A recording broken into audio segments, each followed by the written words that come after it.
like you'd like me to.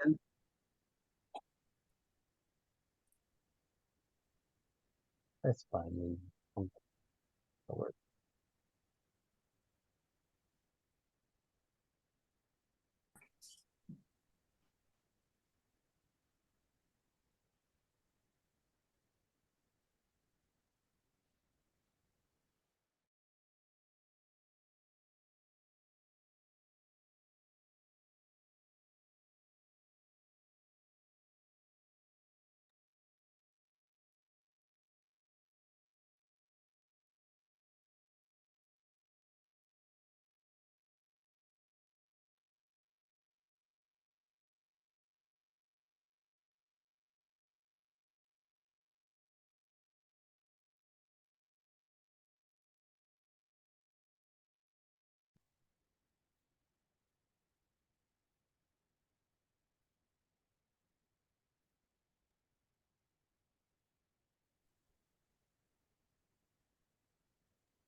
Good evening, everyone.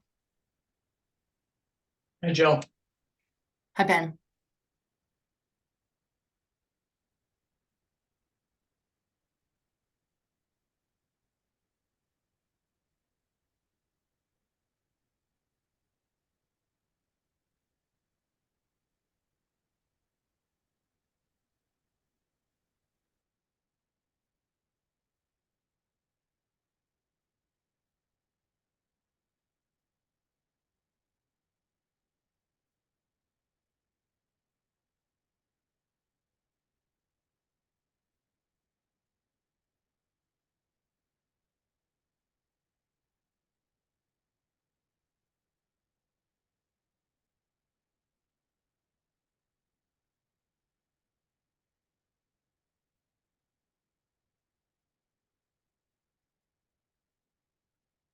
Dan, how are we doing with people coming in? Great. We've got our both consultant team here now. Waiting room is cleared out for the moment.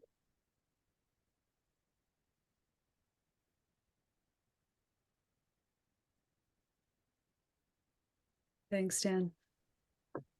Shall we get started, or do we want to wait a little bit longer? I think let's get going. Okay. Well, welcome everyone. We're so excited to see all of you here. Thanks for turning out tonight. My name's Lindsay Fimeris, and I'm the chair of the Master Plan Steering Committee for the town of Tisbury. And I'm going to turn this over to Ben Robinson from the planning board, and we'll tell you a little bit about what's going to happen tonight and what we're looking forward to with this presentation. So welcome. Great. Thank you, Lindsay. It's nice to see everybody on Zoom.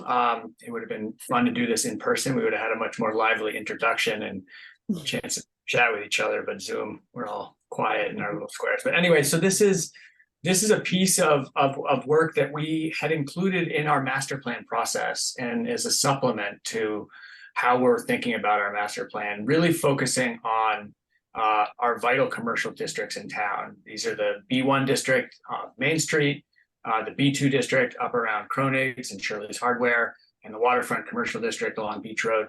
These three districts, are not just the commercial districts for Tisbury, but for the island, and they need, careful study. And as we embarked on the master plan process, we wanted to focus in how can we look at these districts from a graphical way. And we landed on the idea of creating some vision plans through these area studies. And that's really what these are. They're studies, they're an understanding of the existing conditions, the issues that we face, and then an attempt to illustrate possible ways that we can think about resolving some of those things and improving the situation, whether it's connectivity for pedestrians, dealing with sea level rise, adding density in housing where it's appropriate. These are all things that we're trying to build into visions for these commercial districts. So Peter and Dylan have been working for the last year or so, maybe even longer than that, looking at our area, studying it, listening to us, a lot of us. We've gone through a lot of conversations, trying to zero in on some possibilities for us to consider. And planning is along a continuum, really. And, this is culminating in something tonight, but these conversations have been conversations we've had for years and will continue to have for years. So don't feel like this is any, sort of line in the sand or etched in stone ideas. These are really conversation starters and trying to capture a vision in the moment that we're in as we develop the master plan. And so Peter and Dylan, they're going to do a presentation. We'll have plenty of time, hopefully, for comments after. We'd like them to be able to go through their presentation. So if you have comments, please, you can write them in the chat so you don't forget them. And we'll leave time at the end in which we can open up to discussion. I'm sure people have lots to talk about. So without further ado, Peter and Dylan, the floor is yours. Thank you.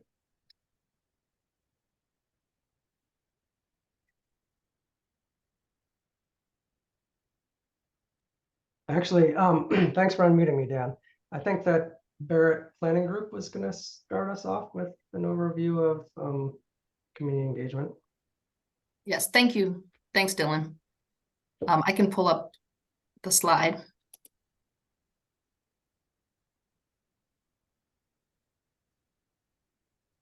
Oh, you got that? Okay.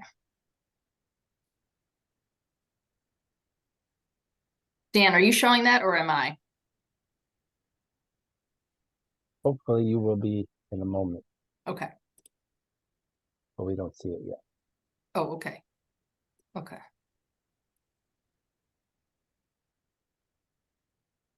Good. Can you see that now? You can. All right, terrific. So I just want to spend a few moments. My name is Jill Slankus. I'm with Barrett Planning Group. We are part of the consulting team that's working with the town of Tisbury on the master plan. And this process, as many people know, got kicked off in May 2022. And the steering committee, comprised of 11 members, plus or minus, has been meeting on a monthly basis since then, with some additional working groups as needed. At the beginning of the process, we as the consulting team worked with the steering committee on creating a community engagement plan, which included various avenues and ways to reach people who live on the island year-round, seasonal, and was come up with a plan that they approved that would include in-person events, virtual events, as well as asynchronous opportunities, which means building the master plan website, which was created in the summer of 2022, so that anybody could have access at any time to kind of keep updated on the progress of the master plan work that was being done. Some of the main things are on this slide that were done. This isn't all encompassing, but it includes a lot of the main community engagement events. There was kickoff open houses that happened in August of 2022, where we met with a lot of people, came out in person to go over strengths, weaknesses, opportunities, and threats, which is the SWOT workshops. There's been tabling events at First Fridays, Memorial Day picnic, and outside of Cronin's Market, where we were able to hand out these very nice introductory rack cards. It was a kind of an informational flyer to give people QR code to the website and build the list of people who could follow this process and find ways to get engaged throughout. Over 30 interviews were conducted with town staff, board, and committees to find out what's going on in town and get a sense of the existing conditions. We gave a virtual presentation on strengths, issues, and concerns about a year ago in October of 2022 to let people know what was found in terms of the existing conditions of the town and could build on that toward the goals for the plan. The steering committee led after the early fall, we identified groups who may not have been able to be involved so far in the process. And the steering committee then led stakeholder meetings in person, which also had virtual access to reach out to more and more people in town. Dodson and Flinker led a Friday, Saturday commercial district vision plan workshops that included a walking tour of the 3 districts, the B1, B2, and the waterfront district that Ben just mentioned.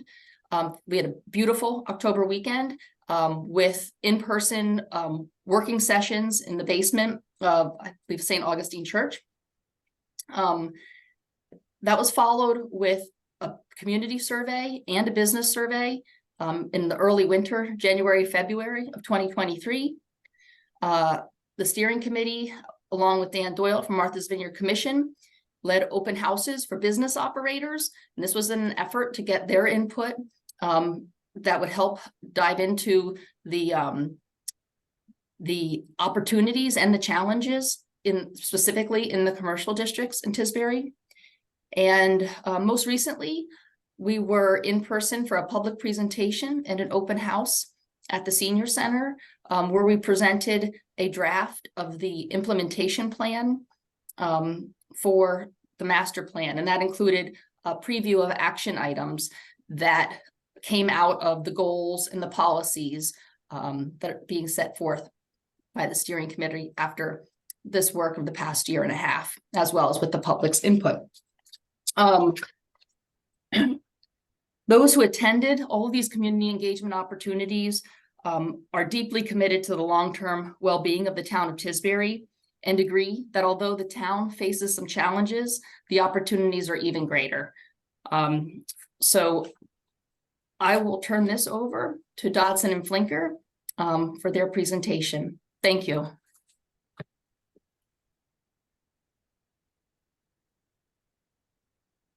Dan, can you enable me to screen share?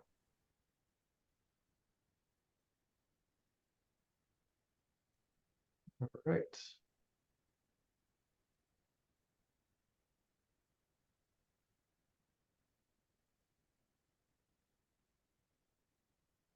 Okay, I'm Dylan Sussman. I'm here with Peter Flinker from Dodson and Flinker. We are sub-consultants to Barrett Planning Group on your master plan project, and our role has been to focus on the vision for the commercial districts that Ben was describing earlier. So thank you all for coming out tonight. So as Ben said, the vision for the commercial districts is an integral part of the master plan, but it's a little different from what's typically done in the master plan. It's an add-on, and its purpose is to get a bit more into specifics than a master plan typically does, and to do that, to test out sort of ideas that are developing through the master plan process. So by looking at specific places, we can see how the sort of broad idea of a master plan actually play out on the ground, and then have some interplay between the broad and the specific to try and come up with the priorities for the town that are most impactful for the town in the future. So the vision is its words. There's a written vision statement that's up on the master plan website that I encourage you to read. And then there are also diagrams that communicate what the town wants these areas to be like in the future. And we're going to walk through some of those diagrams today. The idea is that this vision identifies principles that can help the town make decisions in the future. So as conditions change over time, as new ideas arise, the town needs sort of guiding principles to help it determine what's important and what's not important, what its core values are, and how to move forward. And then there are recommendations that have come out of the commercial district visions that have already been incorporated into the action plan. Any design ideas that we're going to show tonight are for illustration only. Any actual implementation of these ideas would require detailed engineering design, further public process, and in most cases likely requires action by town meeting. So if you're going to have zoning changes, town meeting votes on that. If you're going to have major capital expenses, you'll probably have some vote on that at town meeting. So the ideas are illustrative only, and there's going to be more opportunity for public comment going forward. So the visions talk about public property. They also talk about private property. And there's a reason for that. It's because you need both of those to be aligned for the districts to reach their maximum potential. So the visions explore questions like what zoning changes are necessary to open up opportunities for additional developments. So, Tisbury's businesses may need to grow, it may need more housing. And in order for that to happen, you might need zoning changes. So which particular zoning changes would be beneficial? Or what town infrastructure improvements would be most beneficial for property owners in the town? Those are issues that cross both public and private property. Any diagram that shows changes in a property that we're going to show tonight doesn't mean that the town intends to take land or force a property owner to do something. The town's policy is that it will consider eminent domain out of extreme necessity only. And any zoning changes are basically they allow existing uses and structures to continue. So pre-existing uses can continue. So rights are not extinguished. So that's the disclaimer. And on to the presentation. So the presentation tonight is it's going to be a little long. We have a lot to go through. As you saw in Jill's slide about community engagement, there's been a lot of conversation over the process of this project. A lot of meetings, a lot of back and forth, a lot of work has been done. So there's a lot of rich stuff to share with you guys tonight. The presentation is going to go through the B2 district first, and then it's going to go through the waterfront and downtown or B1 district later. Both sections of the presentation start with some analysis of the existing conditions and sort of from there go into key ideas for improvements, and from there go into basically some visualization, some illustrative visualization of those improvements. And there'll be some back and forth between Peter, Blinker, and I. So this is the B2 district. It is centered along State Road, running from Oak Grove Cemetery up to about a little past Holmes Hole Road, or just before West Spring Street. Most of you are probably familiar with this. I'm sure you drive through it frequently and probably visit the park and ride and go to Kronig's and so forth. Some of you may not be as familiar with some of the backlands in the B2 district, which is where a lot of your sort of light industrial, contractor service and so forth takes place, as well as some of the town DPW facilities. And the orange outline here is the zoning boundary for the district. So these districts are defined by zoning.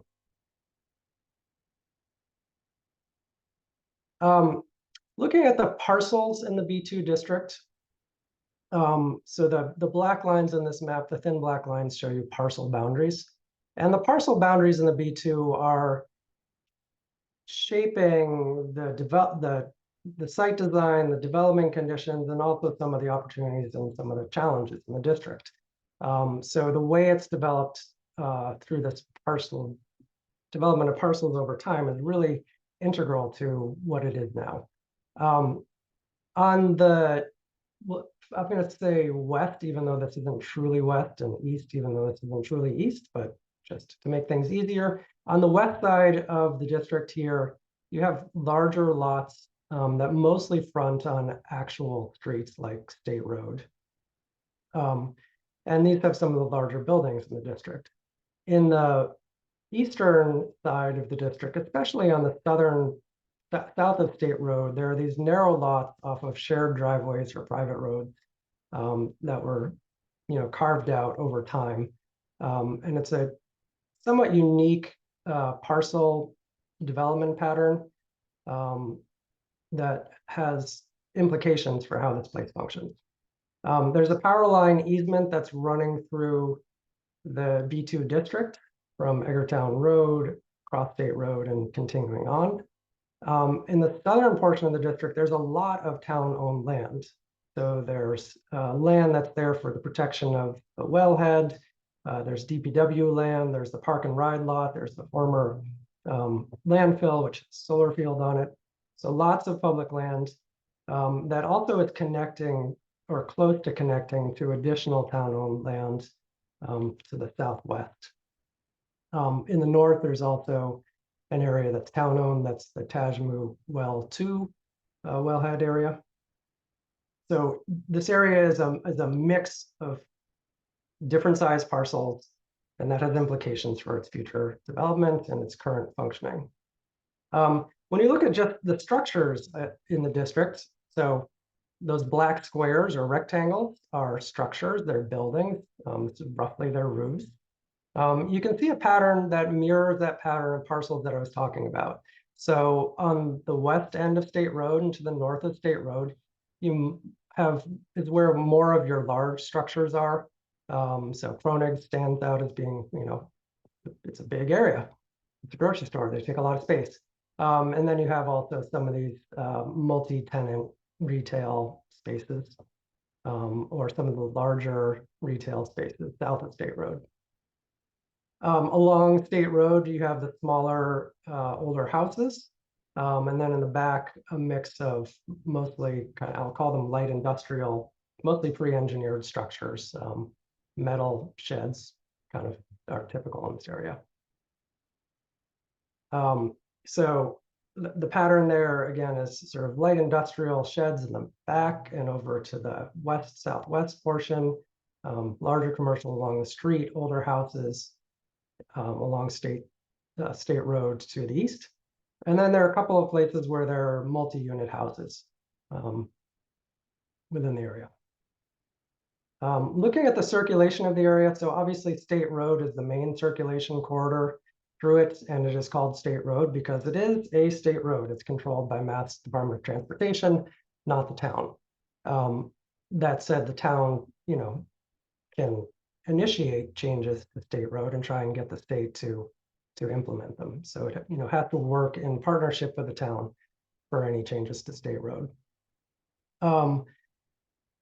The roads that are shown in gray here, like Holmes Hill Road or High Point Lane, Oak Hill Extension, Pine Tree Road, West Spring Street, those are town roads they're accepted roads. They're the responsibility of the town to maintain. Roads shown in blue they're other roads. These are a mix of sort of driveway-like things, narrow lanes and things that are more road-like. None of them, to our knowledge, are accepted by the town. And public access to them is, in some cases they're not public, in some cases maybe they're quasi-public.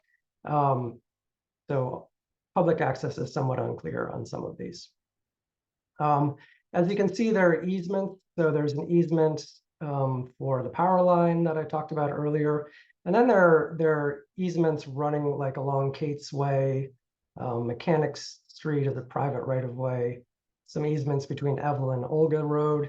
So that's the way that some of these lots have been developed in the absence of having actual streets with actual frontage, through a sort of traditional subdivision process. Okay, so what else? So also in circulation, there are trails, particularly in the south of the district. So running from Mud Puddle Road over to, I believe it's Canterbury Lane. These are, a mix of like ancient ways and trails that have been mapped through this area. And that information comes from Dukes County GIS, if you're wondering. And then there are some other things that are, that don't appear on an official data source for roads. These are these dashed blue lines. Those are ones that we see in an aerial photo that are clearly being used, but haven't been mapped yet. Those are predominantly in the south of the district.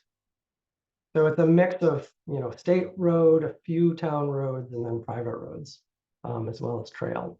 The main thing to notice about the circulation is that you have the central spine of State Road, and then not much that's connecting, not much connection between the streets that are coming off of State Road. So that means that most of the traffic that is accessing businesses in the B2 district is coming along State Road and then coming off and going back to State Road. There isn't a great way to circulate within the district for the most part. Zooming in on just the State Road corridor. So the light blue lines here show you sidewalks. There's a continuous, more or less, sidewalk running along the north side of State Road, and then less sidewalk on the south side, and it's a shorter stretch of sidewalk on the south side. The orange lines there are curb cuts, and there are a lot of them, and they're relatively wide. That's probably in part because State Road is pretty narrow. So in order to get trucks into these parcels, you need a wider curb cut. But in some cases, the curb cuts are probably wider than they need to be. From the perspective of somebody walking down the sidewalk, that means that the sidewalk is interrupted over and over and over again. And some places it seems to disappear and then reappear. Its function, the functional impact of all these curb cuts on State Road is that you have lots of vehicles turning in and out of each one of these parcels, and businesses, which results in probably more traffic delays. Whereas if you had a more unified street network to the north or south of State Road, and fewer curb cuts, you would have fewer places where people are entering and exiting, and probably more smooth movement of the streets, as well as a more enjoyable environment for people walking or biking. There are no bike facilities on State Road, and that's been noted as a problem throughout the project. This is what it looks like. I'm sure you're all familiar with it, but just in photos, you can see some of those larger curb cuts, and relatively narrow sidewalks are like probably 5.5 feet. Sometimes with mailboxes or other things interrupting the sidewalk. There's been conversation throughout the process of what's called the connector road.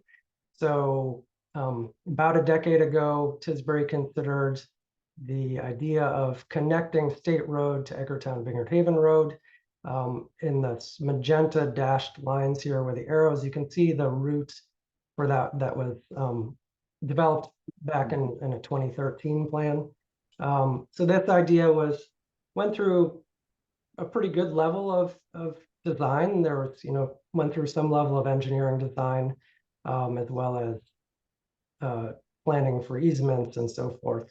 And it was brought to town meeting and didn't pass.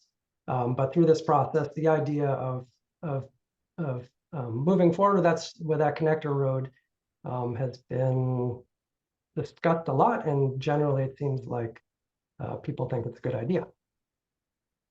So recommendations for circulation, as I just said, building a new complete street connecting State Road to Edgartown Vineyard Haven Road. So a complete street is planning jargon. It basically means a street that's suitable for people on foot, on bikes, in trucks, in cars. So a complete street. Developing pedestrian and bicycle connections through the B2 district and connecting to town-wide trail and shared use path networks. So you can build off some of the existing paths, possibly take advantage of the power line corridor if you can negotiate that successfully. And then utilizing some of the existing lanes if you can obtain public access to them. And then connecting all of that together so you can safely walk around and bicycle around through this district, ideally providing a route that is, probably not right on State Road, but close to it, that is safe and convenient and enables you to get through the district or over to Edgartown Road in a way that works for bicyclists. And then also connecting to those bigger open spaces, like the ones to the south west of the district, and so forth. Reducing the width of large curb cuts and consolidating them as opportunities arise would help move traffic more smoothly through this area, and also make it better for people on foot. Studying complete streets option for State Road, including widening sidewalks where feasible, improving public transit between the B2 and the downtown, and then revising site plan review standards to encourage cross access and connecting paths and lanes. So that's basically saying revise your zoning so that you're allowing people to connect across lot lines. Looking at open space and environmental issues in the district, as I mentioned before, there's a lot of protected open space and town-owned land shown in green and brown here. So one of the fundamental recommendations is to expand the wastewater treatment capacity for the town, particularly to serve the B2, to serve the B2 district. That's both environmentally good because the water quality that's coming out of a wastewater treatment facility is going to be a higher quality water than that from a private septic. So it's important for reducing some of your water pollution issues. But it also is necessary if you want additional development in this area.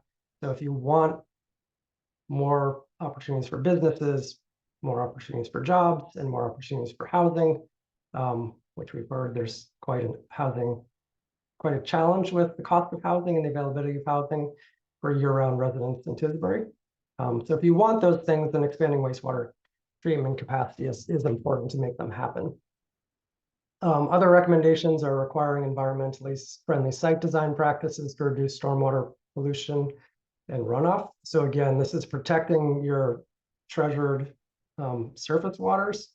It's also, to reduce the water that's going to flow downhill and flood other places, particularly as you have larger storms with climate change. Planting more trees, especially near streets and sidewalks, would make the area cooler in the summer and also just generally more comfortable. Encouraging new development and redevelopment projects to provide high quality open spaces for use by customers and residents. So this isn't for everybody. It's not for every business. Like, if you have a contracting yard, you probably don't need to develop high quality open spaces for your customers. But if you're a retail business or a restaurant, it's a good thing to do and would help the area be more cohesive and attractive, and probably would support a business's bottom line by being more appealing to customers. And there are examples of this happening in the district already, like at the Black Dog or at Little House. Developing a land management plan for town-owned open spaces.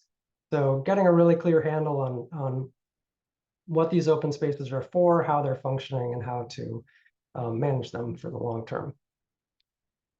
The land use pattern in this district mirrors what I've talked about with parcels and structures, right?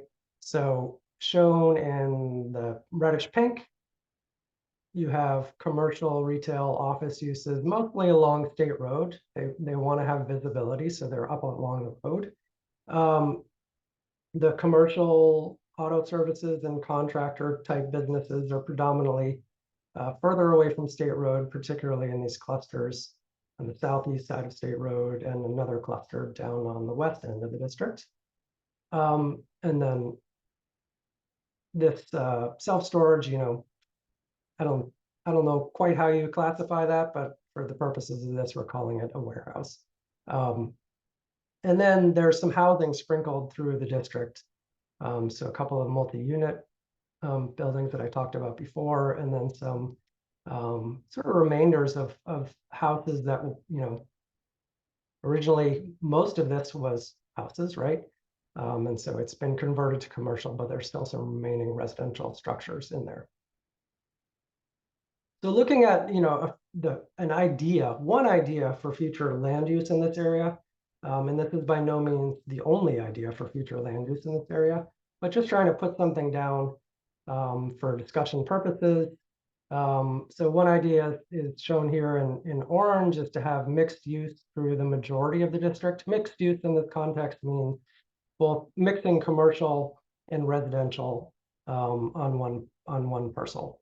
So allowing mixed use through the majority of the B2 district would enable more possibility for housing,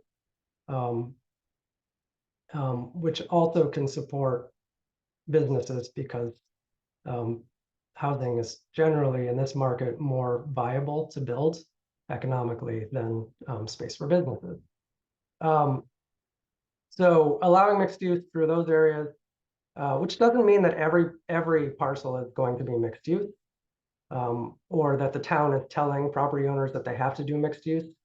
This is simply saying just allow mixed use so that if property owners choose to add a residential component to their property, they can do so. In purple are shown the areas that seem like the core sort of light industrial storage and distribution uses. And it seems like that core should probably remain because it's a really fundamental need for the vineyards and the vineyards economy. And there's a lot of that happening now in this area. So the big idea here is to balance service, retail, entertainment, light industrial, municipal, and residential uses in the B2. This land use diagram is showing one way of potentially doing that balance. Then beyond that, to establish performance and design standards to minimize the conflicts between those different types of uses. And then finally, to expand opportunities for mixed use and small scale multifamily housing, both through those wastewater treatment improvements I was talking about earlier, and the zoning changes that I just referred to enable modest amounts of housing in appropriate locations within the B2 district. So, this is like when you spend months and months having meetings, right? This language of like modest amounts of additional housing, like that has meaning. It doesn't mean like the whole area gets redeveloped in massive apartment complexes. It means a small amount of housing that is in keeping with what the people of Tisbury might vote for at town meeting. So for example, allowing top of shop apartments that might make most sense along State Road, or allowing moderate size multifamily buildings, which might make more sense in sort of some of the rear portions of the district.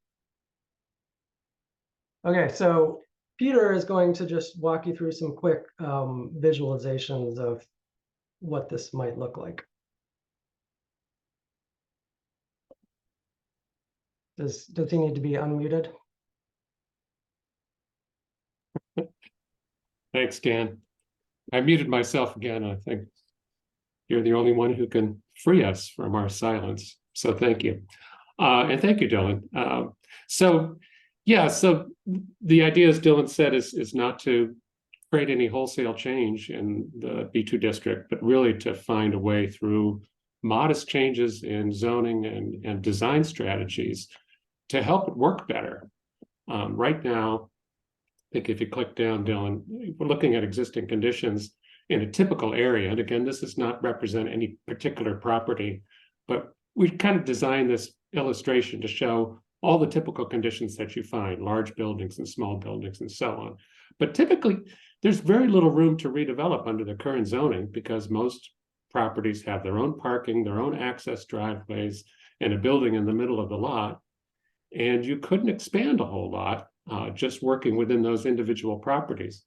And so the idea is, you're kind of trapped by that, and that, you're controlling growth, but you're not allowing good growth to happen. You're not allowing for the housing and other things that you need. And part of that is driveways and separate parking on each lot, which really is an inefficient use of space, which you can see if you just go out there, because there's a driveway and a parking lot, sometimes two driveways for each property. And then there's kind of a useless green space between one property and the next property, and then the pattern repeats. And so what would happen if you combined the green spaces and combined the parking? Well, then you have a more efficient use of both. And so that's kind of the principle that's at work in what we would sort of recommend for this area. Another thing that's not working very well is Dylan pointed out earlier, is sidewalks are fairly narrow, they're incomplete, and they're everywhere. They're frequently interrupted by curb cuts. And those curb cuts are so wide that they kind of merge with the driveways. And so you really have to watch where you're going to get through the district. So the recommendation for this area, which is shown on the next slide, is really to allow for gradual and appropriate expansion of existing buildings by using more efficient use of the space, combining parking in the rear, connecting across lot lines. And then, as we'll see with some of the subsequent slides, what that allows you to do is rebuild the frontage along State Road and make it much more attractive and much more useful for pedestrians and much more successful, we would think, for businesses. So first part is sort of allowing people to connect driveways across lot lines. So instead of everybody having their own driveway, you can share a driveway, connect in the rear, and have the parking behind the buildings. The next step is to then take the space which you've opened up by eliminating some of the driveways and add on to existing buildings, redevelop landscaping in front of the buildings and to the side of the buildings. And what that does is really create a wide pedestrian swath along the road frontage, which is less, it still is going to have curb cuts, but it's less interrupted by curb cuts.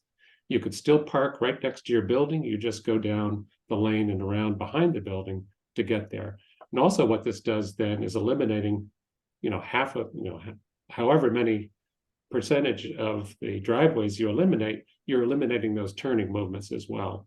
So hopefully that makes State Road look traffic a lot easier.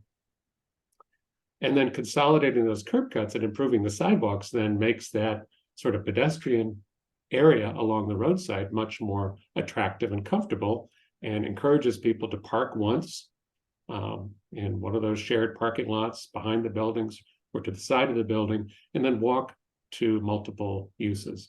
You can get to the store where you need to have a big package picked up, but if you don't have something to carry, you can walk and enjoy the sort of pedestrian environment along the street. And this same concept applies to the contractor yards and storage areas, which are typically set back from State Road behind the older buildings along the roadside. So again, just sharing circulation, connecting the driveways allows you to close off those multiple driveways and multiple curb cuts, to share parking areas for staff and parking and visitors, to share and connect the contractor yards and sort of storage areas behind the buildings. All of that sort of, again, consolidates the open space to the places where it's most useful and consolidates the circulation and parking and storage space so that you have the most efficient possible use. Of course, this requires people to work together, and you could change the zoning and do all the other things to enable this, but this does not require people to work together. And if somebody wants to just keep things the way they are, that's fine.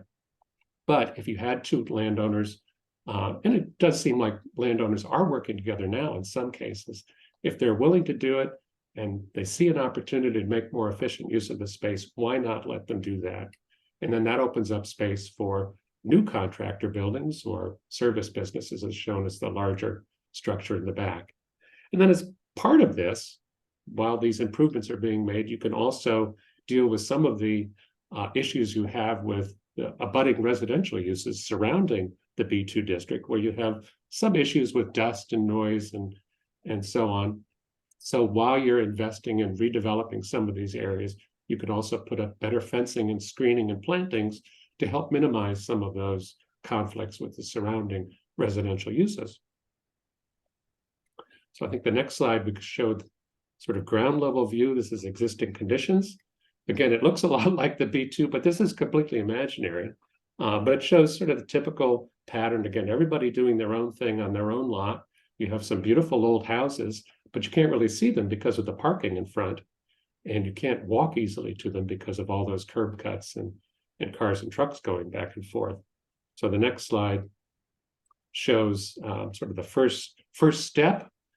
We've consolidated some of the curb cuts. We've moved the parking to the back, and that allows us to reclaim some of the frontage for open space and landscaping, or a new building addition as shown there, which then could cater to a business that really can take advantage of that, the visibility of that frontage. So wider sidewalks where those are possible, parking consolidated behind the buildings, and all of that opening up opportunities for additional business growth.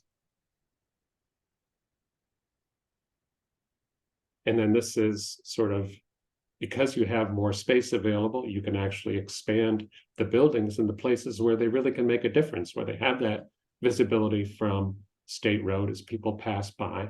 And what this does is it even makes the area more walkable because there's more to see and do.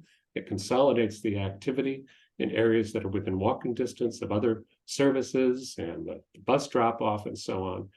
And, you know, with appropriate attention to architecture, whether it's like this or something else, you can control the way that these buildings are designed, how they relate to the street. So it's really a lively and attractive place that builds on what's best about the district and takes the stuff which interferes with that, such as the parking in front of buildings, and puts it in a convenient location behind the buildings.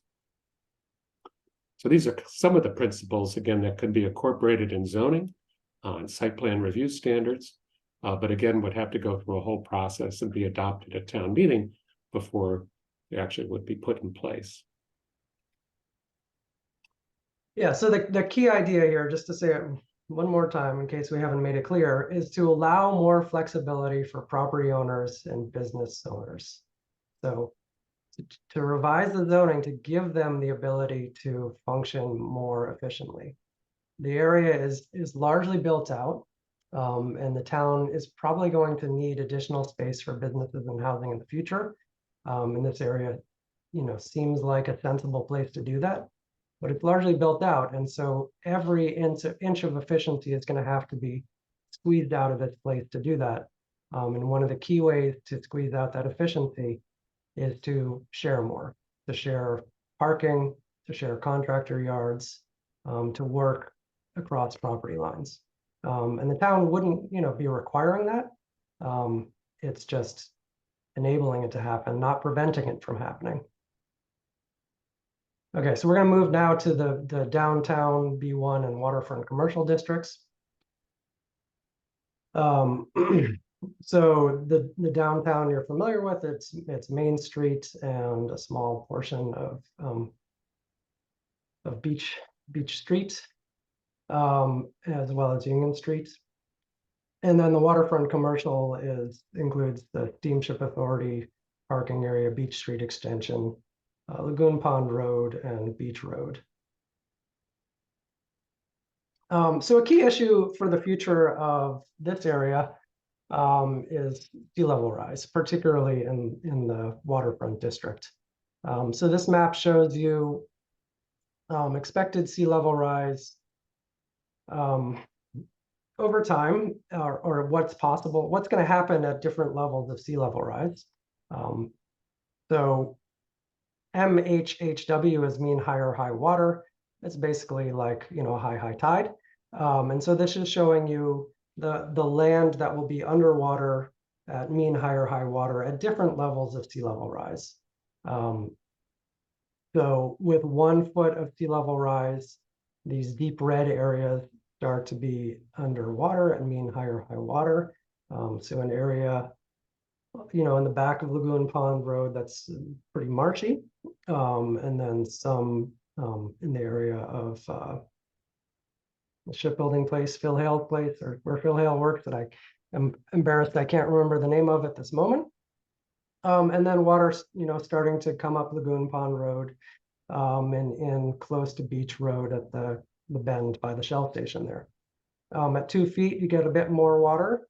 At 3 feet of sea level rise, you start to have a pretty significant impact with Beach Road being underwater, Beach Street extension being underwater, Water Street being underwater at mean higher high water. And then, you know, with additional sea level rise, you have more impacts. So, you know, when that will happen is, I won't say it's anybody's guess, but there are multiple models developed by scientists that come to different conclusions because the future is unpredictable. Martha's Vineyard Commission recommended sea level rise projections, estimate 0.6 feet of increase by 2030 and 1.5 feet of increase by 2050. So, somewhere in that range is where you're starting to see these red areas. And then by 2070, you're seeing 3 feet of sea level rise, which is where you're having, really major impacts. So that's one set of models. Just looking at flood risk, the entire waterfront district is in the 20-31% flood zone. Sometimes called the 100-year flood zone, but it basically means that there's a 1% chance of flooding in any given year. The area, it's relatively flat throughout this whole area. There's some minor change in elevation, and then there are, steeper banks, like particularly around Veterans Field. So there isn't a whole lot of change with sea level rise in terms of the amount of area that's flooding. What changes is the depth, right? Because you're filling up like a bathtub with steep sides, basically.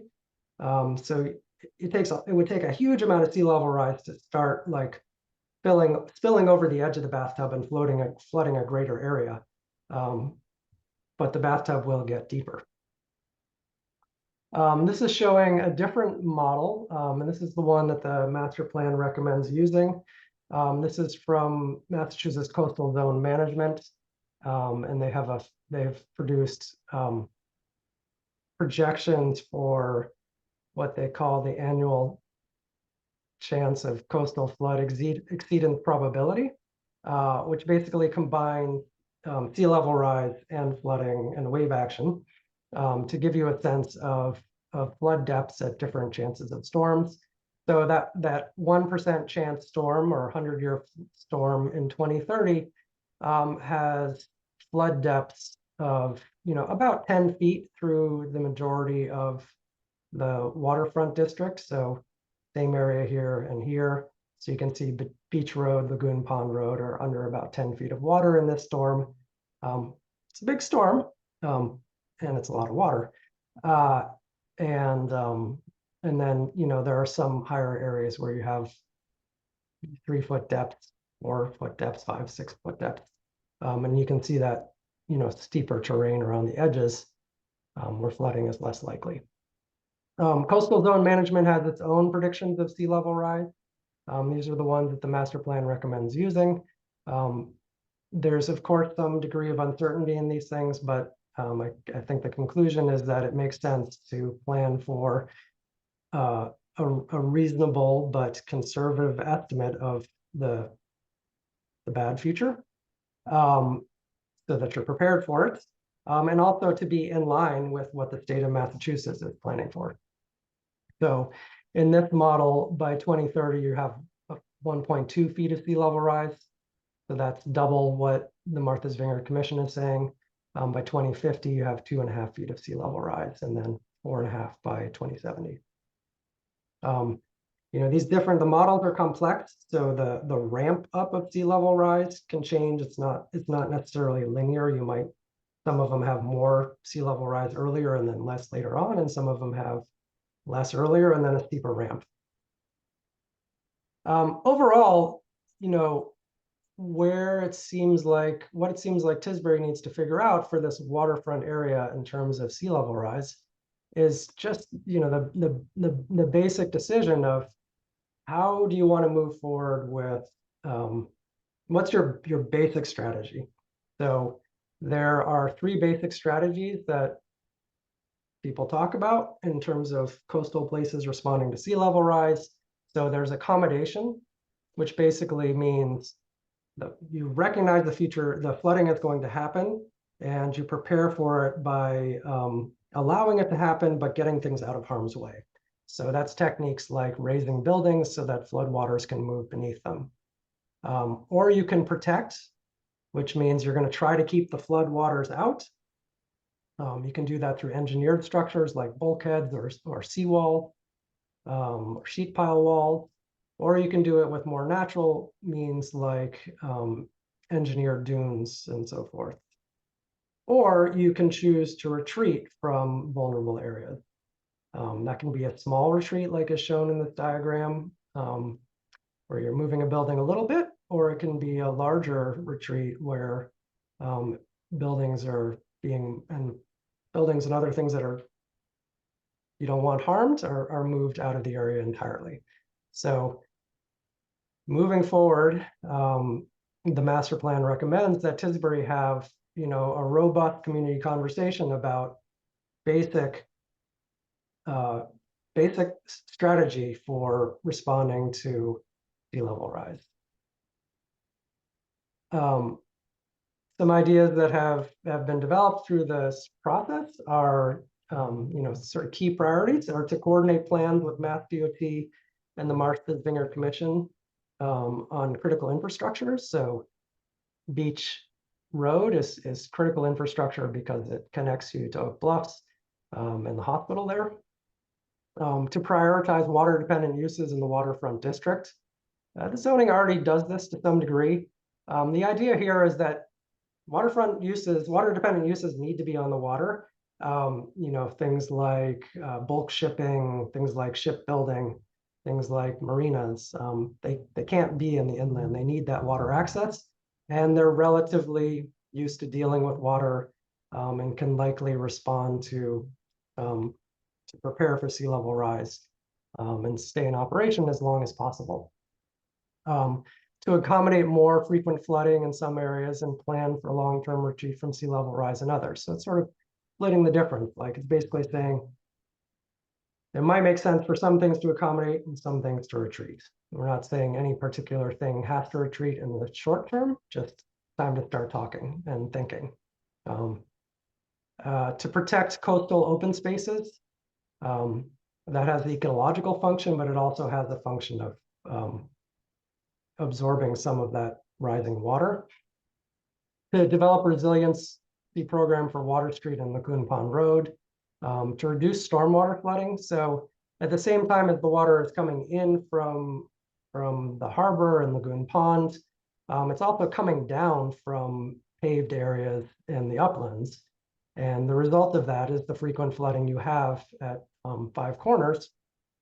And so that needs to be dealt with because you don't want that. Say you chose to do a protect strategy and you build a seawall or you do an engineered dune. You don't want that water that's coming in a major storm event to get trapped on the backside, on the land side of the wall and flood you that way. So reducing that stormwater flooding basically means infiltrating water where it falls throughout all the uplands of Tisbury, particularly the areas that have a lot of paving, like the downtown district, or any other areas that are upland of that and connect to that watershed.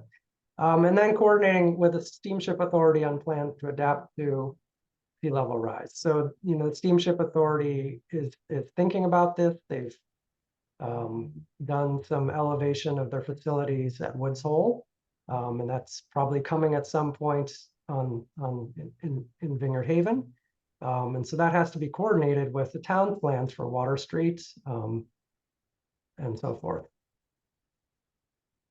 Looking at pedestrian and bicycle circulation in this area. So everything in yellow here is a sidewalk. There's a pretty good sidewalk network, pretty well connected throughout the district.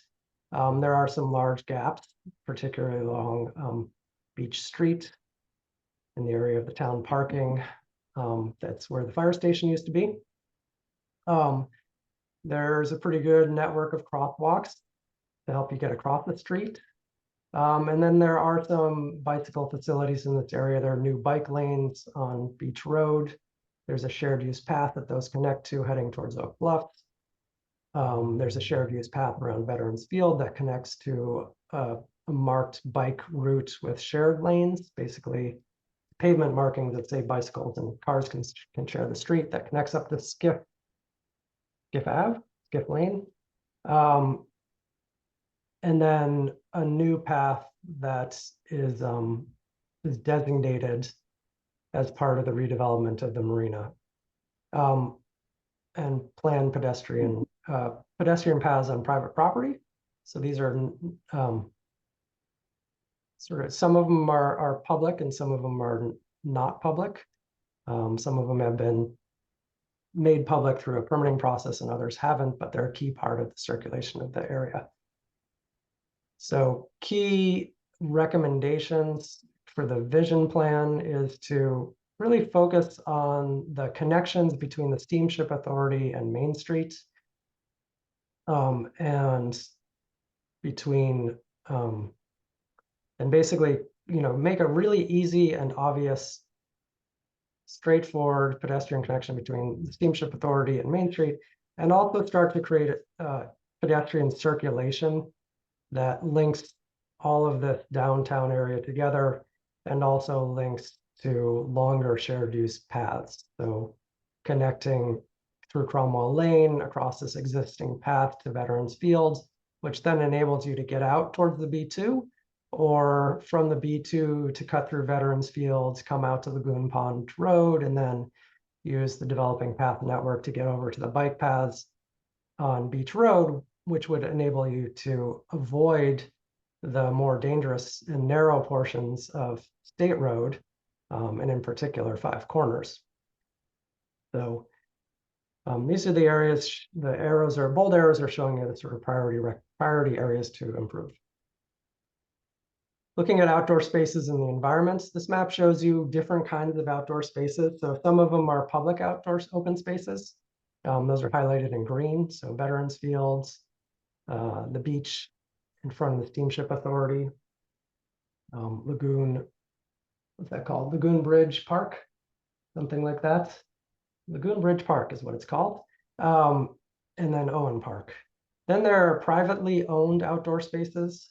They're privately owned, but they're integral to the experience of the downtown and the waterfront.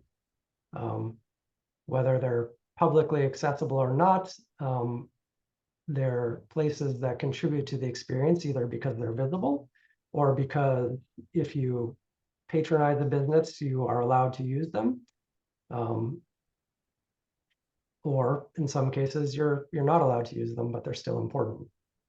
So there are a lot of those along Main Street. There, some of those are small front cafe spaces, like at what's that called? Fish Restaurant, something Fish Restaurant, or the little alley by Nat's Nook.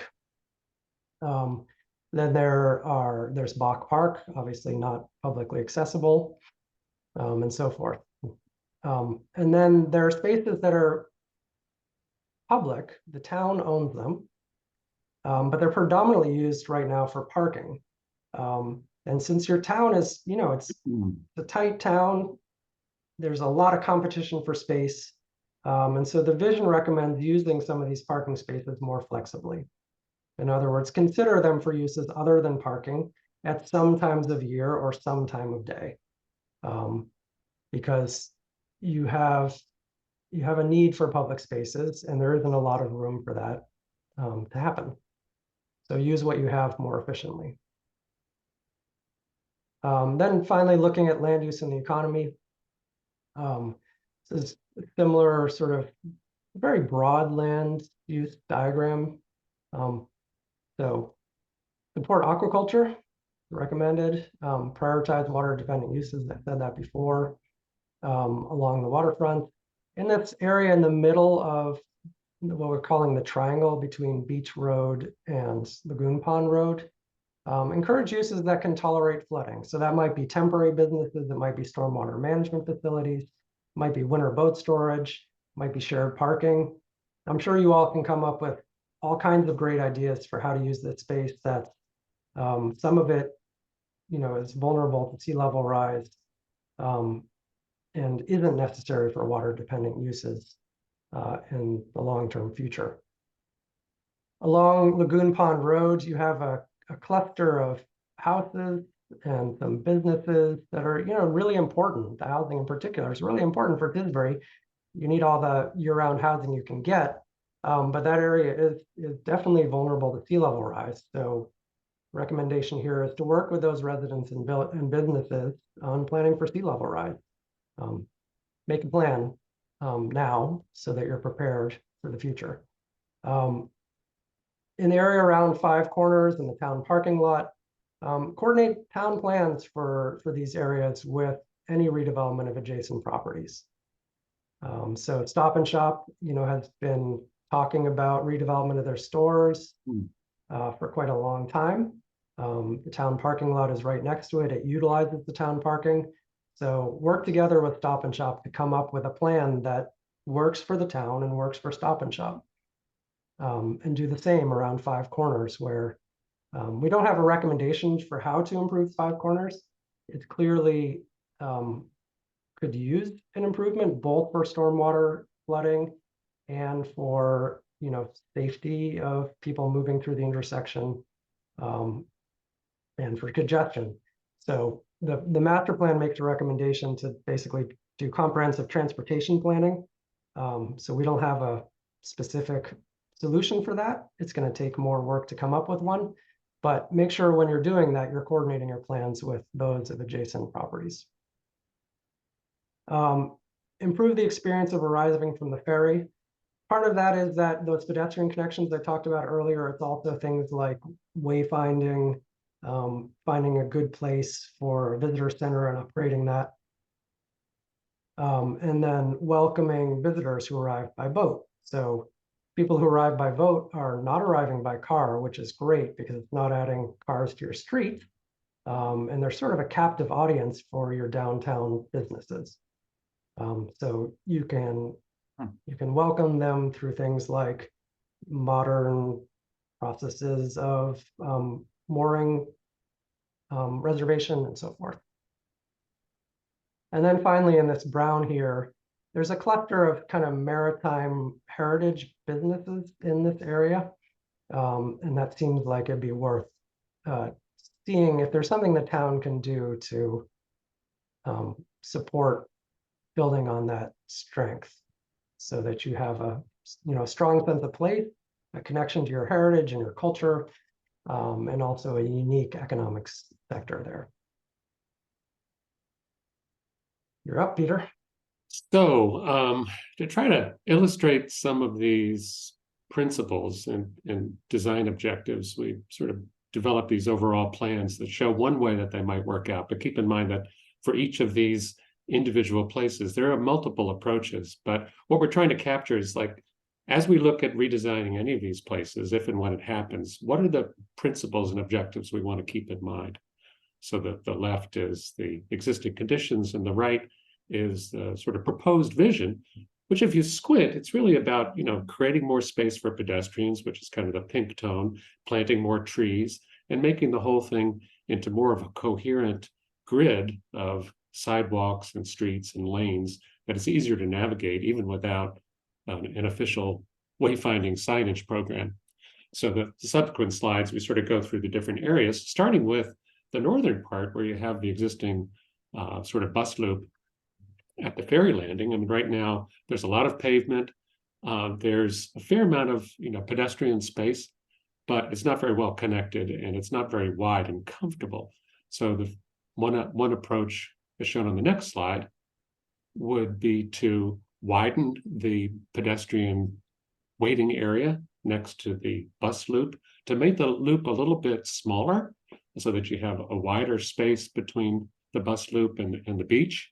And then to also provide a way to allow buses to park. So they sort of pull over, and this is kind of a pattern which is used in larger bus stations where they can pull over and then easily get out without having to back and fill. It also would provide a place for, in the future, if you have electric buses, where there could be charging stations for those.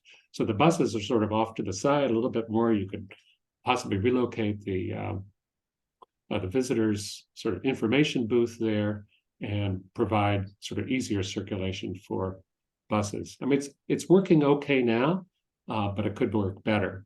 So basically, it's about sort of, as it says there, creating a safe and attractive pedestrian system with unified materials and design detailing, which throughout all of these scenarios, that's a really important objective because it makes makes it clear what's public and what's pedestrian oriented. So when visitors are coming, they sort of know where they should be. And they know which places, which right now they're not really sure. Should I be in that place? Should I not? Sort of, they could see clearly just by the materials and the design that this is where I'm supposed to be walking. And again, exploring options for bus parking and charging stations, and then improving sidewalks sort of throughout and making those key connections to the new redeveloped Stone Bank complex and along Union Street to Main Street. We move down to the next part of it, sort of looking at the larger connections between the waterfront and Main Street. Right now, there's sort of a web of sort of narrow pedestrian crossings. You could go up Union Street, you can go up through the town parking lot, some of which is paved and some not. You can take Norton Lane, which it's marked for both pedestrians and bicycles as well as cars, but it's a little unclear like where you're supposed to be walking. And then another idea is shown in the next slide is maybe consolidate some of that movement through the parking lot. So instead of multiple narrow sidewalks or marked lanes, you have a single larger one. So again, it's kind of the theme of the evening of trying to make the most efficient possible use of these spaces and clarify where cars are supposed to be and where pedestrians are supposed to be, and if they share those spaces, which we'll talk a lot about in a minute, to make it comfortable and clear how they should be using those spaces, whether you're in a car or walking. So the next slide shows a sort of existing conditions, and you can see kind of the pink as existing pedestrian marked areas or sidewalks, kind of incomplete, not very well connected. So the first step would be to say take Norton Lane and Cromwell Lane, the next slide, and repave those with a continuous attractive pavement that would really go, you know, instead of having half of a sidewalk and some asphalt for the street, is to repave the whole thing, including the sidewalk and the street, as a shared street, which is attractive, comfortable to walk on, but also available for vehicles. So we're saying this is kind of the easiest improvement in quotes, because you can use existing space, a lot of which is publicly owned right of way, and use that as kind of the start of an expanded pedestrian system. The next slide shows a more sort of dramatic potential change. First, reworking the parking lots. So instead of sort of multiple bays going north and south, in this case, it's showing running parking bays going east and west, and this would be sort of two-way circulation between both of those. And that would lead up as you approach Main Street to a large, attractive pedestrian gathering space, which could include an expansion potentially of the building at 35 Main Street, which formerly was the Bowl and Board building. So that really becomes, you know, both a sort of pedestrian connection to Main Street, but also a potential new landmark that sort of is the hinge between the ferry and coming up to Main Street. So it's nice, beautiful location right in the center of Main Street, which currently has pedestrian space around us. So just expanding that and making it work better. And then redesigning the parking lots behind the existing Main Street buildings, not eliminating the parking or the service access which those buildings need, but redesigning them potentially with sort of open covered sheds, which could serve as parking in the wintertime or during any part of the season, but then also could help to reinforce those shared spaces along the lanes with additional plantings between them. You could park underneath them when you need to, but if you have a special event, you could move the cars and have art fair there or anything that might help support an event in the downtown.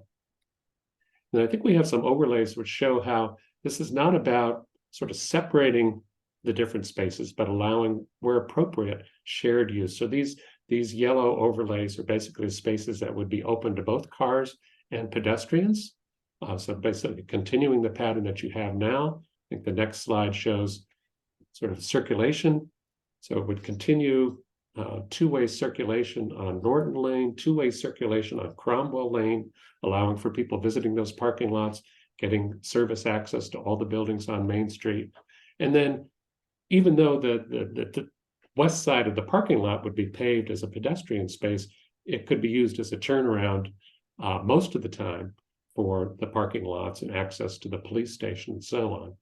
So again, we're sort of trying to figure out how can we really make the most efficient use of this space with the layout, but also accommodate the changing uses that really would make this more vibrant economically.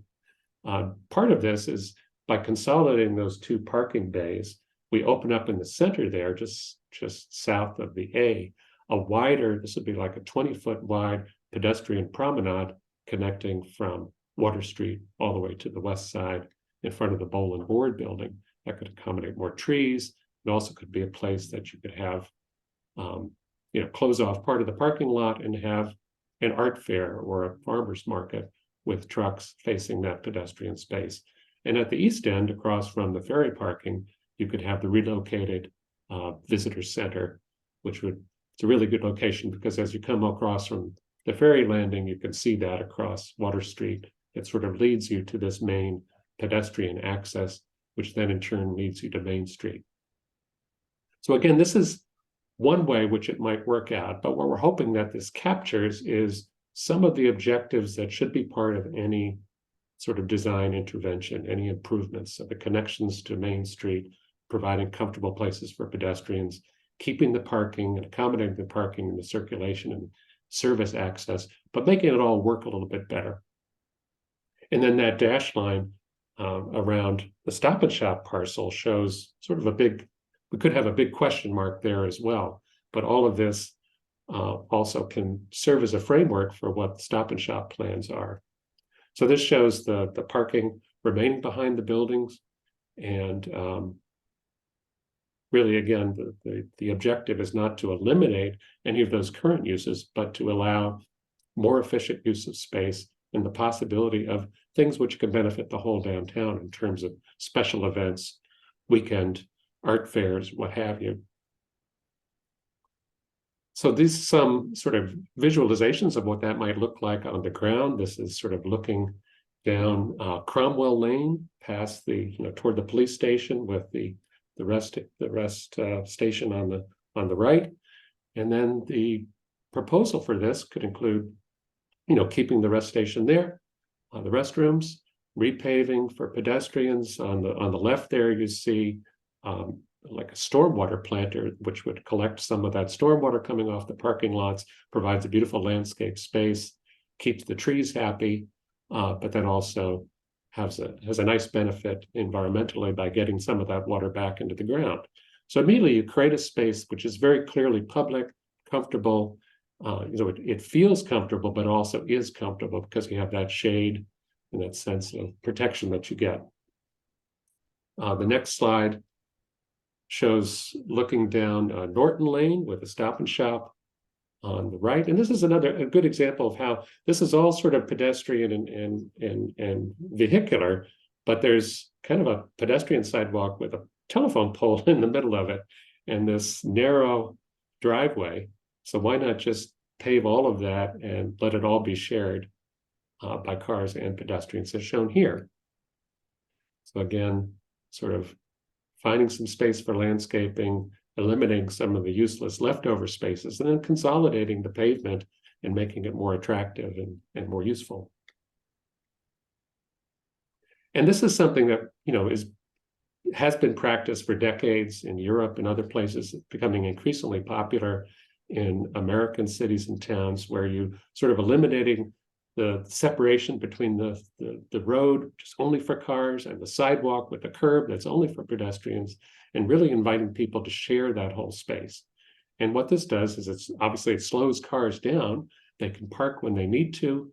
They can move slowly through a space and park while people are using it, or be kept out for summer or all of the week or for the weekend. It's flexible for market and cafe spaces in the summertime. The rest of the time it's open for pedestrians. And then all of it becomes, there's lots of possibilities in terms of pavement and planting and bollards to make it safe and control movement.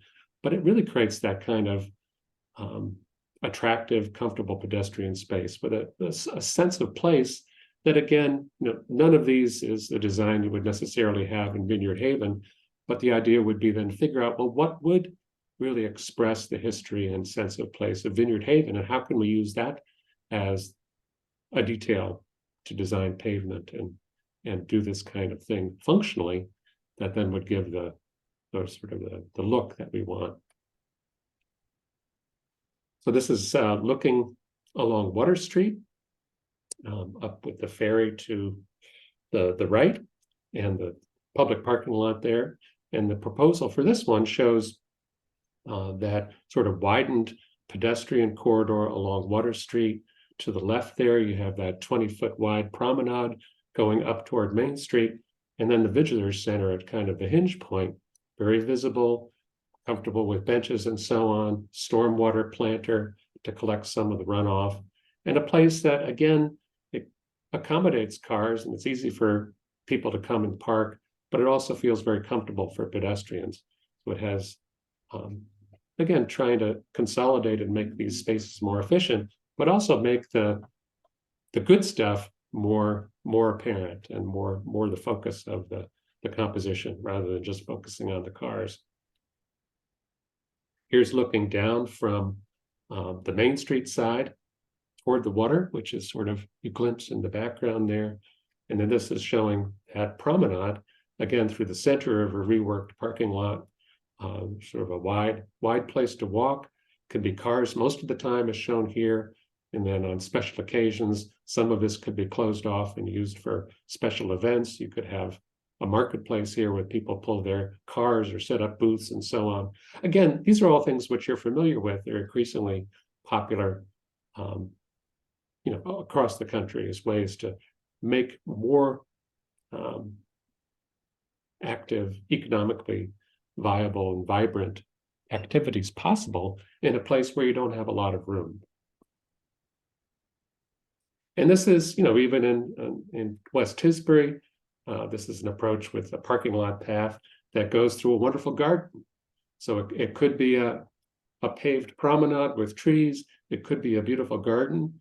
But what we're saying is that it needs to be sort of an intentional pedestrian space that creates a focal point and a sense of arrival and welcome that's more than just walking through a parking lot.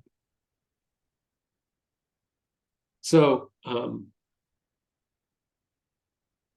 this again is existing conditions. The next slide shows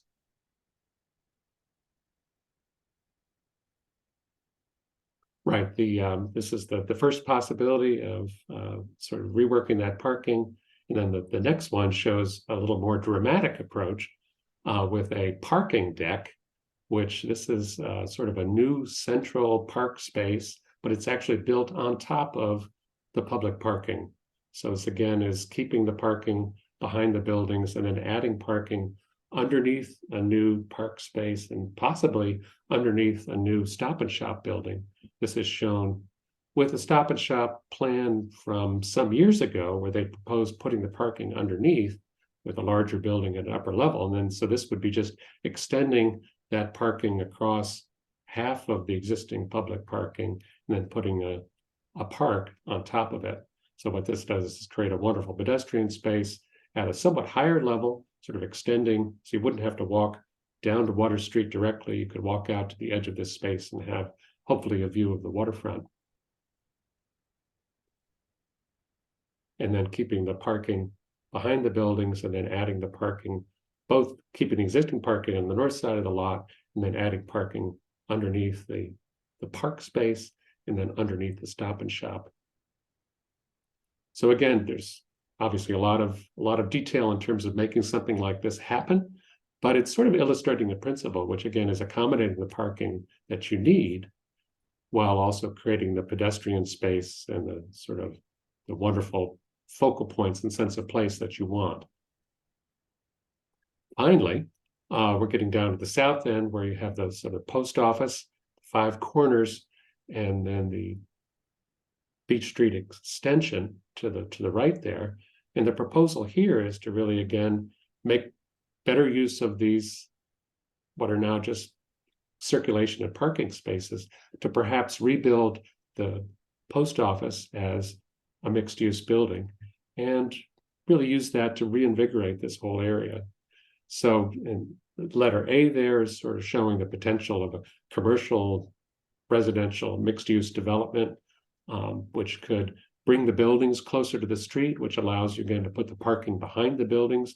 Also, parking could be underneath these buildings so that you have a sense of just a pedestrian space in front of them and between them, but there's still the parking that you need. As Dylan said earlier, with the 5 corners, we don't know quite what the answer is going to be for that.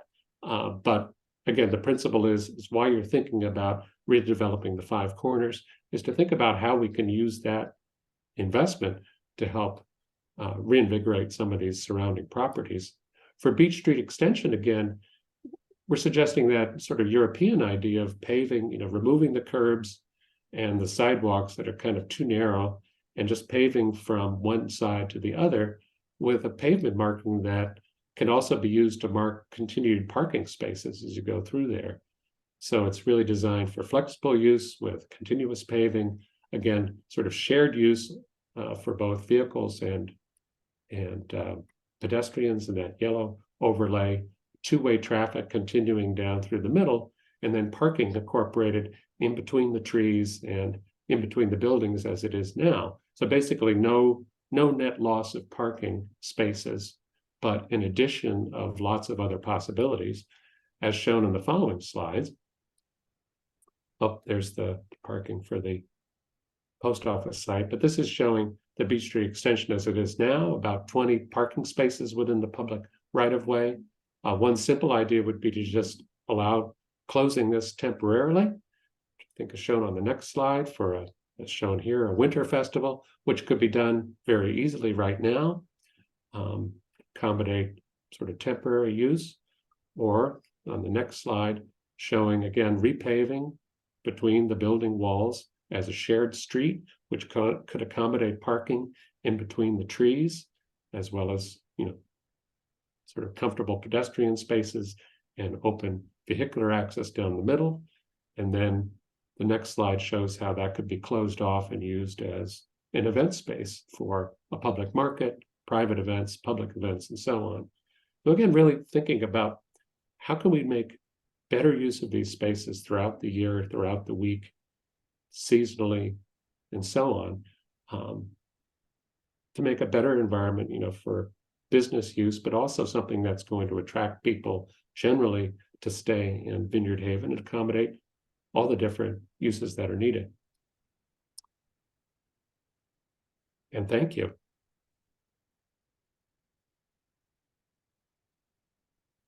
All right, as I said at the beginning, there was a lot of presentation. Thank you for sticking with it. We want to provide some time now for you all to give some feedback. The guidance here is that we'd like people to limit any comments to 3 minutes. And Dan is going to be our timekeeper on that.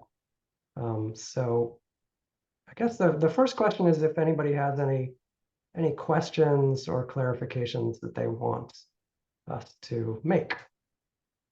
So feel free to raise your hand using the reactions button that's down at the bottom of the screen. And Dan will be able to unmute you. If you can't find the reactions button, you could try the old-fashioned way of raising your hands. It's a little more difficult for us to see, but that works fine. So I see that Francis D. Simon has his hand up. Francis D. Simone, how are you? Simone. Hi, another fellow on the call, Jared Smith, is with me here as well, and we're on the board for the Vineyard Harbor Motel.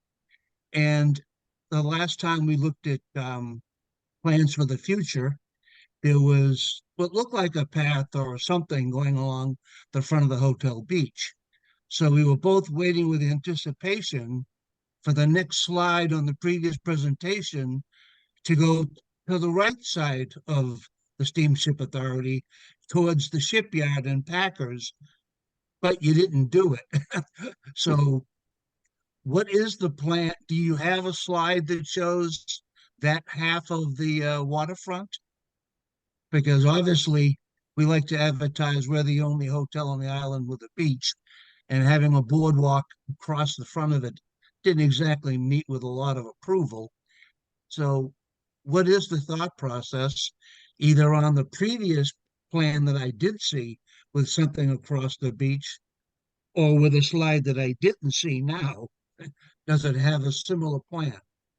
Yeah, so things change through the course of a project, and we respond to public input, as we did in the case with the beach between Beach Street Extension and going in that direction that you're talking about. So it's a change in response to public input from people like yourself. The town has long expressed a desire for greater access to the waterfront. And I think that continues to be a priority that people have raised through the process, and is in the action plan for the master plan. But I think that what we've highlighted are the areas that we think are the most essential for public access along the waterfront.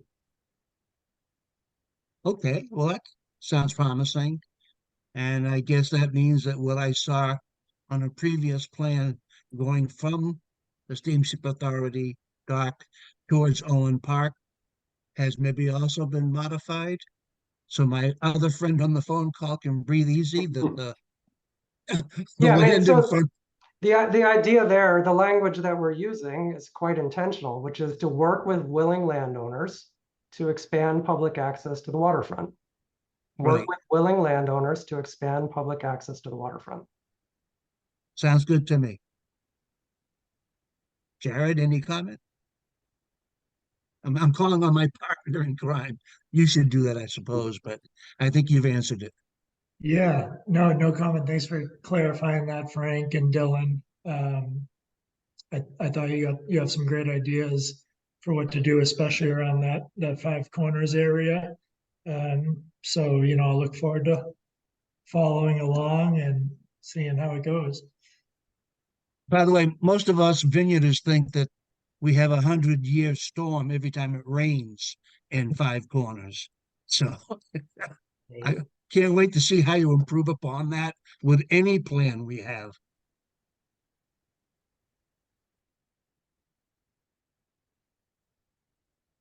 I think Harriet has a hand up.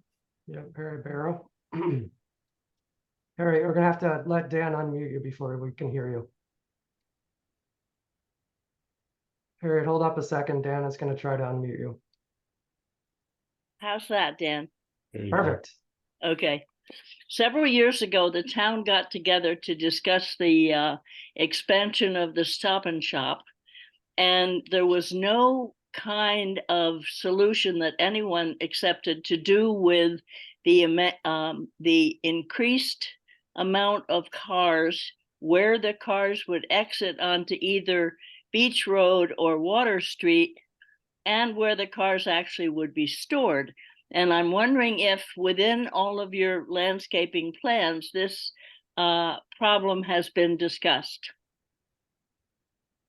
Yeah, we've discussed it, and I think the conclusion is that the recommendation is to work cooperatively with Stop and Shop and come up with something that's going to work for them and work for the town. We've heard that Stop and Shop is really important to people in in Vineyard Haven, and that people would like to keep it there. And we've also heard that there are issues with the truck that's parked there that's serving as extra storage and is there all the time and blocks the mural, and that it's a really difficult site to figure out. So we don't have a solution for it. And I think you just have to work cooperatively with them. Not very satisfying, is it, Harriet? No. Mm-mm. Well, I think, again, what we're trying to illustrate with the vision is sort of a set of principles that then the town can use when meeting with Stop and Shop. Like, Stop and Shop, please help us accommodate the parking that you need in a way that's coordinated with the town parking. Stop and Shop, please help us to establish safe and attractive and continuous pedestrian connections between Water Street and Main Street, and so on. So hopefully that helps the conversation along and makes it clear what part of this vision is essential, no matter what the Stop and Shop does in the future. issues of the impact of traffic coming in and out of that is something that's sort of beyond what we can tell, which is the right approach. But there is, appropriately, when they get to that point, their traffic engineers will be able to analyze that and tell you exactly what the impacts are, and then you can make a decision.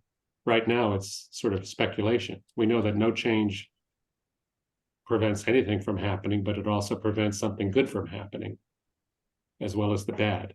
So I think what we're hoping then is, as that conversation goes forward, the town again can hold on to the things that are really important in terms of the overall plan for the downtown, and then give Stop and Shop the flexibility they need. I mean, personally, I think that having parking underneath the Stop and Shop would make a lot of sense, but that may not be financially viable for their needs right now.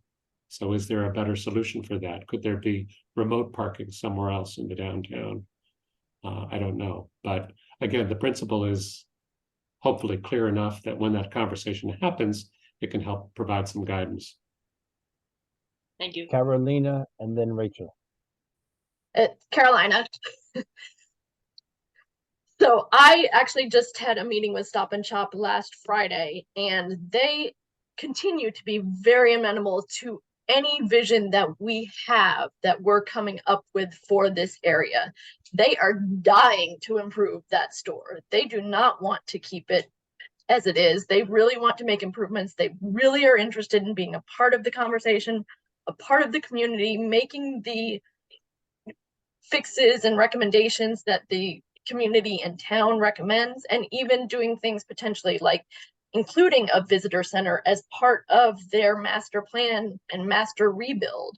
So I think, Stop and Shop is definitely on board with all of this that we're working on, and should definitely be, again, considered a partner to bring in on this, because they are such a big part of that immediate impact when you're getting off the ferry.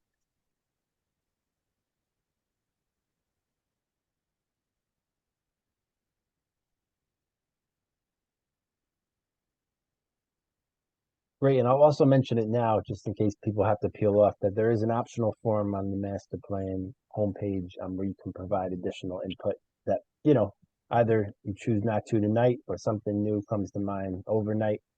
But thanks for joining, and hopefully we can continue this discussion now. So Rachel, go ahead, and then Phil. Yeah, I had a question actually. So Dylan and Peter, you all did a lot of work in the B2 district with curb cuts and trying to improve circulation and improve pedestrian. And when I look at what you're proposing for B1, I'm just not quite sure of how the flow would work. One reason the Stop and Shop parking lot is oriented the way it is now is because it used to be the way you have it. People to loop around were out on Water Street, and it was dangerous and it was awful. There are challenges with the arrangement we have now too, as you know, but at least you're looping within a parking lot and you're not out on the street. And also, when Five Corners is flooded, to come down Norton is the only way you can access the steamship authority and avoid the floods. So people do that as a workaround when the weather's really bad. And I didn't see as conceptually the same in and out circulation pattern that was obvious in the B1 that I saw in the B2 planning. So I was just wondering if you could address that a little bit in terms of how you see that working. Yeah, we've heard loud and clear, don't keep our cars out of Norton Lane, Cromwell Lane. Those are really important, not just for access to the buildings on Main Street, but also the access to the ferry.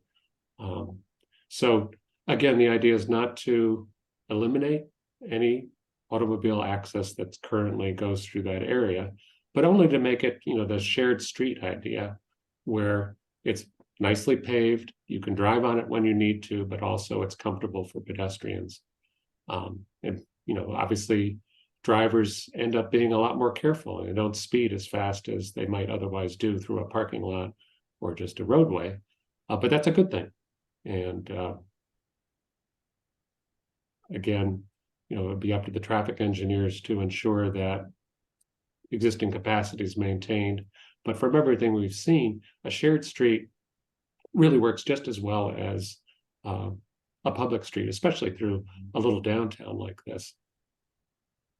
In terms of the circulation, again, there's one-way circulation currently, I believe, at least part of the parking lot as configured in the last go round. So these parking lots that we're showing are wide enough that you could have two-way circulation and then turn around at the end, including using that pedestrian plaza.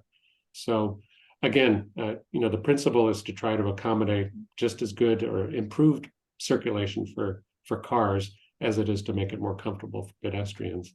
And that would be carried forward as the designs are explored in more detail. Yeah, and the master plan recommends basically a comprehensive transportation planning project. And so that's where you would get into conversations about whether one-way roads should be changed directions or more ambitious changes for the downtown circulation. At this point, I think at this point, the vision basically assumes that the circulation in the downtown remains as it is. And then you can have a transportation plan that might recommend some changes in the future. All right, Bill. Thanks. Yeah, Dan. As a matter of fact, on that topic, Dan, I think you were supportive or thinking that a seasonal or year-round circulation analysis could be started now so that we could have a better transportation plan in the future. I think was wise thinking. Yeah, my two comments were up in the B2, you have 3 roads coming together on that connector. I think the idea is very worthwhile, but it will end up having all the traffic coming out onto Edgartown Vineyard Haven Road. A suggestion is to think about the land necessary for a roundabout there, because I think it could turn into a mess if you have 3 roads converging on one onto Edgartown Vineyard Haven. Just a thought. The other is I loved your renderings, and I noticed with piqued interest at each one that there were no telephone poles, telephone wires anywhere. And it was joyful to look at the renderings because you could see the water, you could see our town, you could see the architecture. And I think we need to address that in the town. Where is it critical to invest time and energy with Eversource, Comcast, Verizon to bury our electric wires? So a suggestion. Yeah, I just want to respond to the connector road at the B2. So we showed there the plan that was developed to in 2013. Just as the idea is move forward with the connector road. Further engineering, something to do, figuring out the best way to come out onto Edgartown Vineyard Haven Road is something to figure out in the future. Figuring out whether you need 3 outlets onto State Road or 1 outlet onto State Road is something for the future. From the master plan perspective and the vision perspective, it's make that connection. Yep, I got it. Thanks. Okay, the joint force of Peter and Nancy, or we'll even settle for one of you. And then Debbie. Peter Stam here.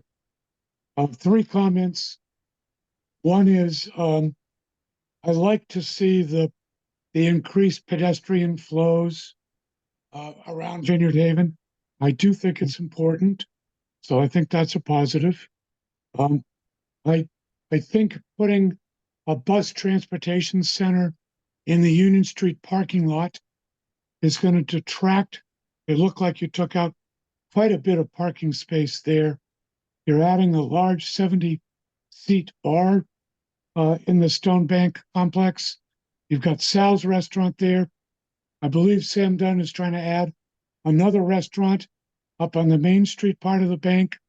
And I think it's unrealistic to take that much parking away.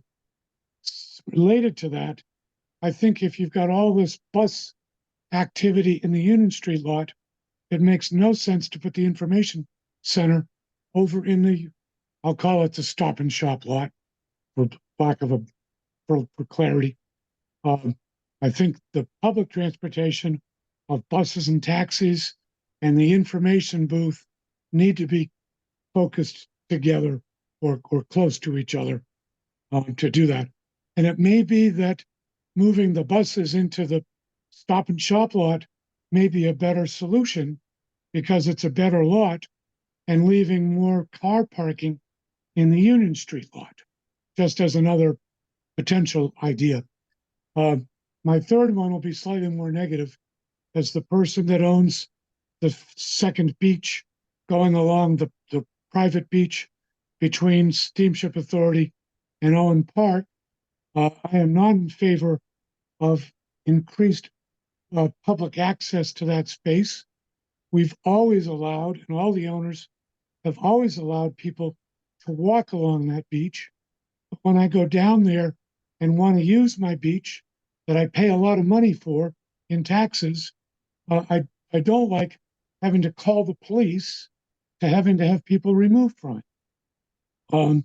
So while I'm perfectly willing to continue to allow people to walk across it, any effort to increase mappage or signage that promotes it as being a more public beach, I am opposed to, and I know the other owners along the beach are also opposed to. Some positives, some negatives, some ideas. Thank you. Yeah, and I just want to clarify that on the map you're referring to, there are some areas that are called out as privately owned open spaces, including that beach. As I said before, there are areas that are, you know, important to the downtown and the waterfront, but they're privately owned. And so that doesn't mean that there's any recommendation that there's a change to them or to the legal status of them. It's just calling them out as important. And again, Well, the recommendation is to work with willing owners to expand access to the public waterfront. As you've expressed, you're clearly not a willing owner to expanding public access to your beach. no, but I'm perfectly willing to let people walk across it as they have for the 70 years that we've owned the property. Yeah. 65 years. All right, Debbie. Hey there. So I put a lot of effort into getting the designations of like POPs or whatever you want to call it off of our own personal private property. And when we were discussing this with our council, we came to learn that it is registered land. It is land court, the SBS Water Street. Well, we call it Porto Pizza. And people in the past have tried to get prospective easements off of our properties. You just need 20 years or more of public use and a prospective easement. If your land is not registered, then you're vulnerable to that. But registered property cannot have these designations on it, whether you want to call it open space or visual or whatever. So what I guess I'm trying to say is we're sitting here now understanding and changing our language and saying that nobody's going to be forced or anything. But if these designations that are in blue are still on properties, there is leverage for a different group of people to come along and say, look, this has been public for so long. Peter Stam is vulnerable to, okay, now the town is going to take it as a prospective easement from you. You'll still pay the taxes, you'll still be liable, but we're going to make it so that the public has the right to use it.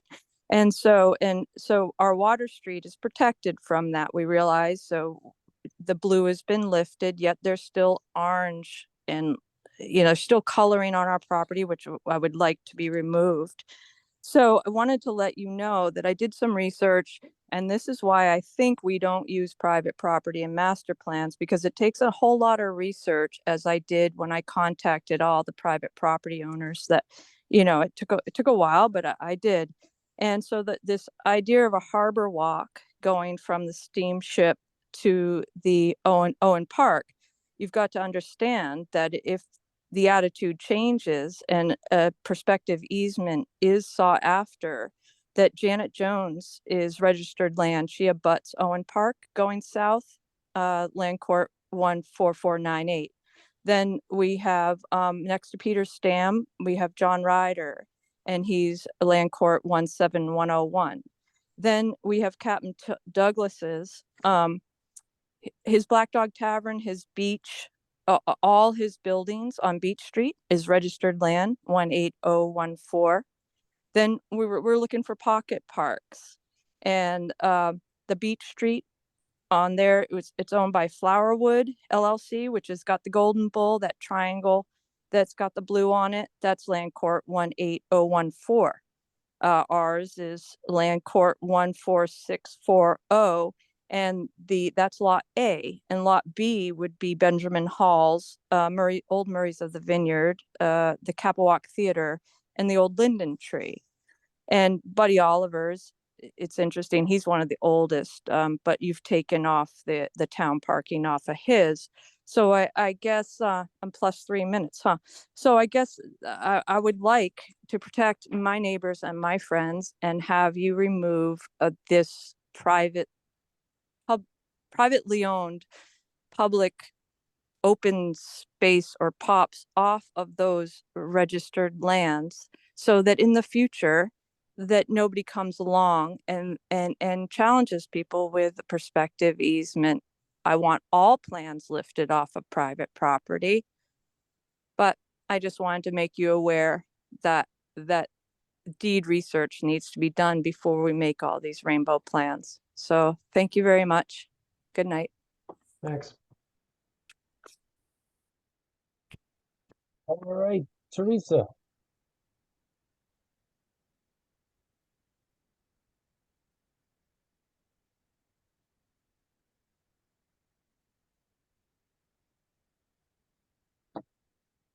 There you go. Now you should be able to talk.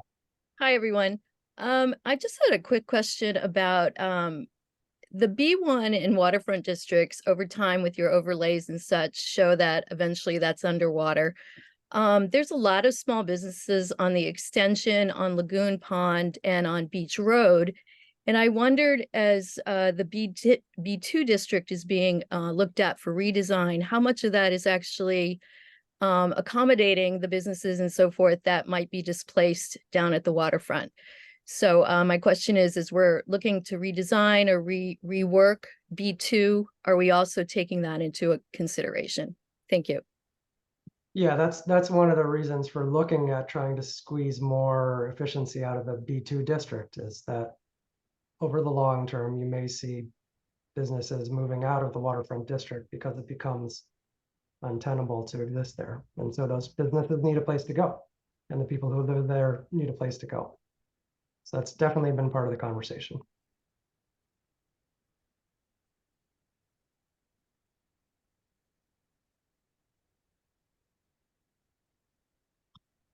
I am not seeing anyone else.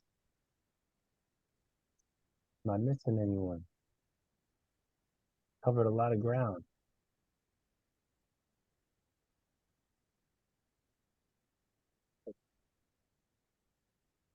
Again, the reminder that this form is on the homepage.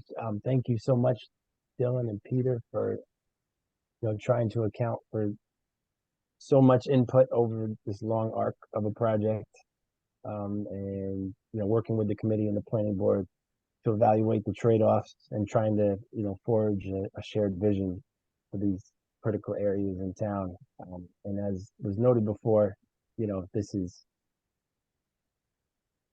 this will launch more kind of fine-tuned, more detailed planning as well. I think we tackled a lot tonight. And thanks everyone for making time tonight to join.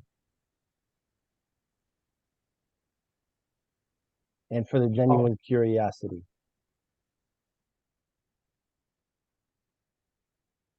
Thank And- you, everyone. As Dan has mentioned a couple times, there's a form on the master plan website where you can give more feedback. All right, good night. Good night, everyone. Thanks for coming. Thank you.